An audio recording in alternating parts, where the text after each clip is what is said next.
Hey, it is that time of the month again. It is time for your monthly market update where we're going to cover everything that's going on in the market in Las Vegas and the United States so you can see where you stand as both a home seller or as a home buyer. Hey everybody, it's Eric out here in lovely Las Vegas, and if you could do me a quick favor, can you go ahead and hit that subscribe button, leave a comment, and like this video, because I'd really love that YouTube algorithm to show this to more and more folks so they can see what's going on in the housing market. Let's go ahead and start talking about what's going on in Las Vegas, and let's not waste any time. What is going on? As far as the monthly housing update, it is July, and whenever we talk about the statistics that are put out by the local board, when I talk July, we're looking at the month that is ending June. Starting with the single family homes. For the month ending June, 3,543 homes were sold, which is up 43.8% from last year, with a new record high price of course, $395,000, which is up 21.5% from last year. As far as the new listings that came on the market in June, 3860 came on the market, which is a 19% jump from a year ago, for an average price of $410,000 or 17.1% more. And by the end of the month, we had 2454 units, which is down 51.7%. But here is, believe it or not, the good news. We're up to a 0.7 month inventory, and that is actually better than it was last month when it was 0.6 months. Remember, a balanced market is 5 to 6 months of inventory. Anything below that is a seller's market, so we are still in an extreme seller's market. But we have been for several years now. So this is not that unusual, and it's actually getting better. And I'll talk about that a little bit in just a second here. Now, jumping over to the townhomes and condos, for the end of June, 943 units were sold, which is up 100.6% from last year. Median price is up $216,000, which is up 15.4%. New units on the market, 962, up 26.9%, which is good. Median price is, they're asking, is up to $225,000, up 13.4%. 575 new units hit the market, for a decrease of 64.4% from last year. The effective months of inventory is the same of 0. months, which is still down from last year supposedly, but that doesn't make any sense because I swear it was that last year. Now, I always like to use that statistics model, or as some used to call it in college, statistics.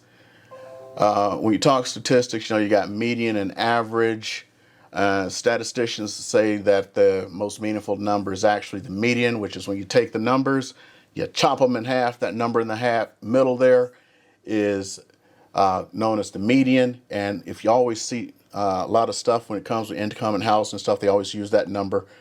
That's what I just gave you. Well, a lot of people like to talk averages, and that's when you take them all and you add them together, and then you divide by that number. That's the average.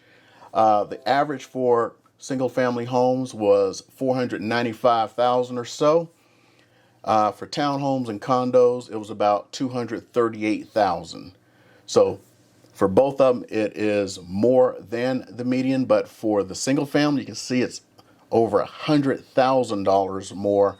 So people are on average spending more for single family houses than the median. So that does have an effect. For the single family houses, that is of course for pre-owned units, or houses that you buy from someone. As far as new homes go, those are continuing to go up. That's not reflected here. A little anecdotal evidence as far as prices going up. got an email from an agent last night, and then we had a little bit of a text exchange. She was going to show houses today, or at least this particular house, to a client.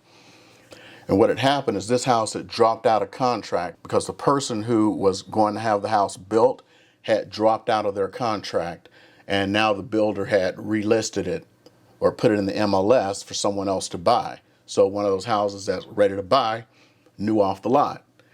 Well, the house was at one price, and now they have raised the price by a lot.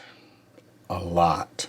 Whoa. And our text exchange is going back and forth, and it's like, well, you know, when the person purchased the house 6 months ago, the materials were normal price. They weren't what they are now. And now they're just raising this price like, you know, normal houses now. And it's like, all they're doing is taking the money, putting it in their pocket. And our little text exchange is like, I wouldn't have let that happen if my house had fallen through. Like maybe the person couldn't get their bank loan or something. I would have like flipped that house because I wouldn't let them take that money. And to people who are out there, find a way not to let them take that money, because that's just plain free money to the builder. And I'd find a way, but you know, as we had our exchange, it's like they're going to find a way not to let you have the house because it's free money to them. And it's kind of possibly like a timeshare, because you ain't ever getting that money back. You know what I mean? So as far as some other anecdotal evidence, last month and probably the month before that, I was telling folks, hey, with the problems we're having with housing, or at least single family houses, start looking at condos and townhomes, because, you know, you don't have the competition. Well, the competition is there. I was talking with another agent about a week and a half, 2 weeks ago, and she was telling me how like her buyer had to pay $16,000 over appraisal for a townhome. And I'm like, what? It's like, yeah, the competition's there because nobody can find a home. And then I went out showing a buyer townhomes, and it's like, oh, everything's got multiple offers on it. Where did this come from? All of a sudden, multiple offers on townhomes, and they weren't there before. Go figure. So things are changing on that front too. Some other fronts, if you're a seller, I hate to say it, and I don't know, some realtors are probably going to stab me in the back on it. The cash offers, they're not coming from the California buyers as much anymore, but they're still there, and they're even more prevalent, and they are good. Realtors ain't going to like it because, yeah, they ain't going to get a commission.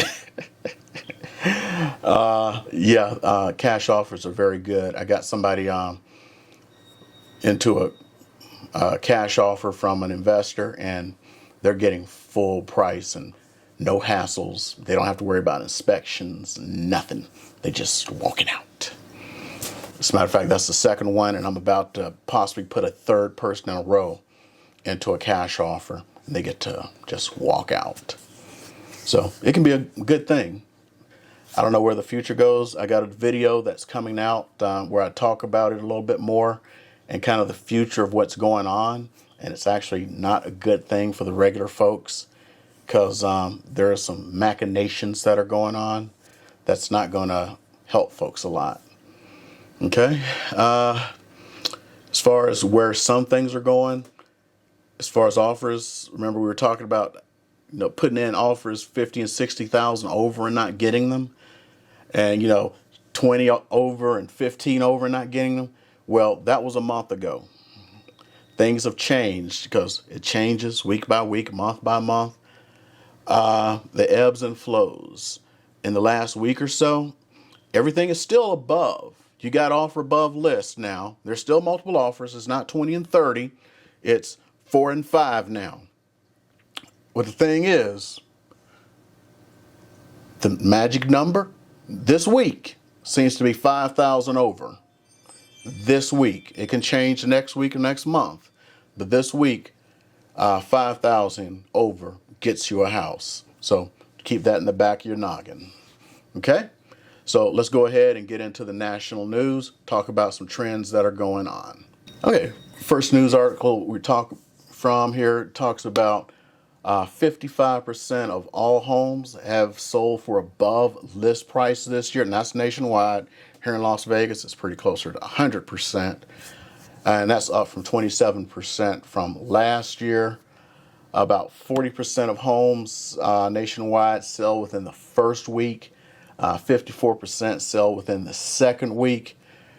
So the majority of your homes are still selling within the first week or two. If you're going past that, it's usually a price issue or a condition issue or a showing issue. So if your house hasn't sold, it's a pricing or a condition issue. For the sellers, adjust that price, adjust that condition, adjust the showing. If you're going, I need 24 hours to show my house, you need to tighten that up because agents don't want to show your house. If it's a pricing issue, nobody's offering, so you need to lower your price. If it's a condition issue, lower your price or fix your dang house. On the buyer side, want to save some money? Go find the people who didn't fix their house, who have bad showing instructions, or who are overpriced. The ones who just refuse to lower the price, wipe them aside because they're just doing, play stupid games, win stupid prizes. Ones who won't fix their house, we have solutions for that. Look at some of my videos. I got solutions for you for that. There are ways to get that paid for and roll it into your loan. Those who have bad showing instructions, great. I love those. You know why? Because nobody else is looking at them and you don't have to put in 1,000 offers. Good job. So that's the first one to look at, okay? Now this one's good too. The average time on market for a home this year nationwide is 15 days. Last year, it was 39. So if your house is on the market more than 15 days, you are wrong. So look at what's going on. For buyers, look at those houses been on the market for 3 weeks. Work with your agent, figure out what's wrong, and go exploit it. Somebody who let their house sit on the market for 3 weeks, there's something wrong, exploit them, okay? Play stupid games, win stupid prizes. They get less money than their neighbors. Okay, this next one is of no surprise. This is actually from the National Association of Realtors. Home affordability is slipping. Incomes are getting a little bit stagnant. Inflation is up. Housing prices is up. It doesn't matter how much interest rates are down. Housing prices can only go up so much. This is one of the things that's going to really flatten out the prices because there's only so much blood you can get out of a turnip. And the turnip is almost wrung out. And housing prices, now they're not going to go down. That's going to be pretty obvious. But look at what all is up. Food is up. Cars are up. Average used vehicle is $6,500 more than it was prior to the pandemic starting. You can't get a new car. People are tapped out. They ain't got the money. And pretty soon, you can't ask for any more. It's done. Now, fortunately for you, as long as people don't get stupid, it's not going to fall anytime soon. If you saw, well, you haven't seen it. This video that's going to be coming out. They predict that for the next 4 years, housing prices are going to be stable. They're not going to be runaway like they were, the 21.5% I just showed you. They're going to be kind of like 5 and 6%. But for the next 4 years, they're going to be stable.